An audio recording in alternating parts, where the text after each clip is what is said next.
Okay, so today we are diving deep into Lululemon. Lululemon. Now, everybody knows the leggings. Right. But we're going to really look at how they built this whole athleisure empire. Mm-hmm. So we've got some interesting articles here, like Investopedia Financial Times, Okay. a bunch of business analyst reports, Wow. even just some forum discussions. Interesting. And our mission is to understand how they went from one yoga studio to The giant they are today. to Lululemon. Yeah.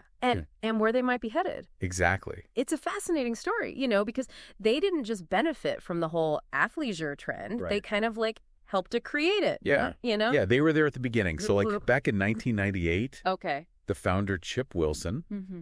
this guy, he had this idea for this space that was like a design studio during the day Okay. and then a yoga studio at night, Wow.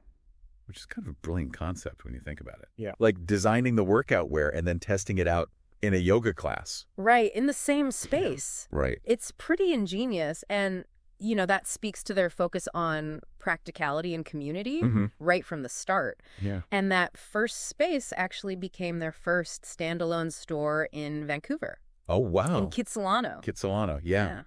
Now, I know when a lot of people think of Lululemon, they think of women's yoga apparel, Right. but they've really broadened their scope. They have. They've moved into menswear and accessories, Mm-hmm.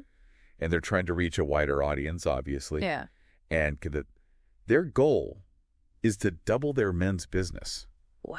and to quadruple Quadruple. international revenues. That's ambitious. It's hugely ambitious. Yeah. So to pull all that off, they have a very distinct business model. Okay. It's called being vertically integrated. Vertically integrated. So for people who aren't super familiar with business jargon, Right. that basically means they control almost everything from designing the clothes To making them. to distribution, even the retail experience. Wow.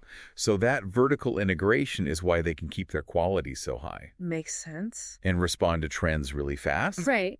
But it can also make them a little vulnerable Oh, how so? to supply chain disruptions, Oh, yeah. which, we all know have been a big problem lately. For everybody. Yeah. That's true. And, as a consumer, that could mean longer wait times Yeah. for those popular items Right. or even price increases. Yeah, you don't want Yeah. that. Nobody wants that. So it's definitely something that Lululemon, They've got to be thinking about. they are trying to navigate it very carefully. Yeah, and speaking of navigating things, Yeah. the athletic apparel market The tough one. is super competitive. Yeah. So many brands are trying to get their piece of that athleisure pie Right. Yeah. Absolutely. And that competition puts pressure on Lululemon, to stay ahead. to innovate and to stay ahead of the game. Yeah. Now, one of the ways they do that Hmm. is by focusing on community.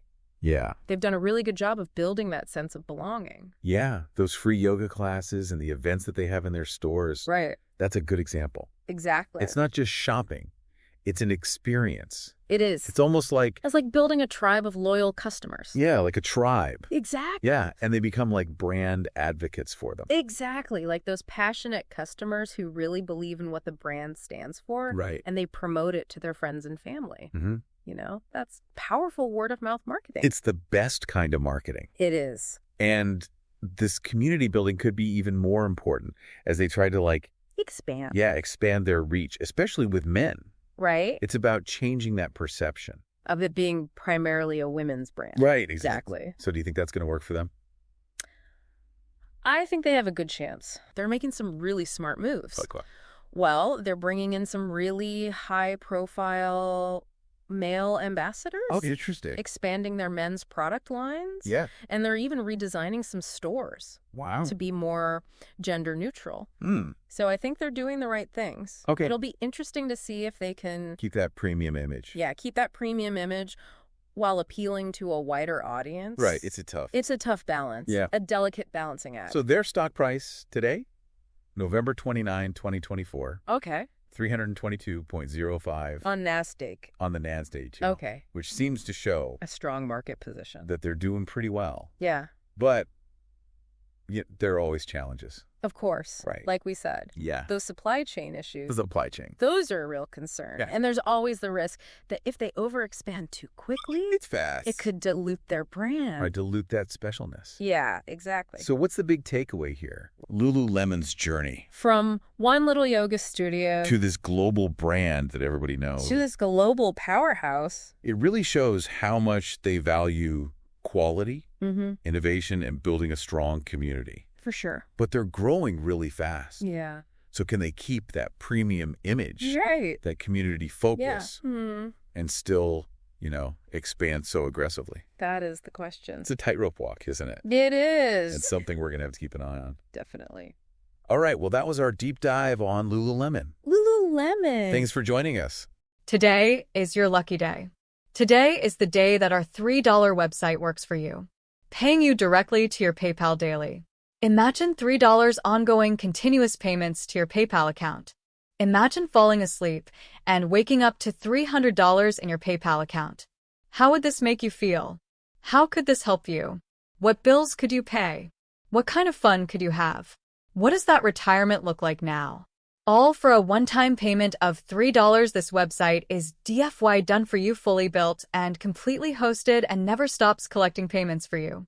You have spent $3 on coffee on a regular, but that coffee won't help you create multiple streams of income. Click the link below.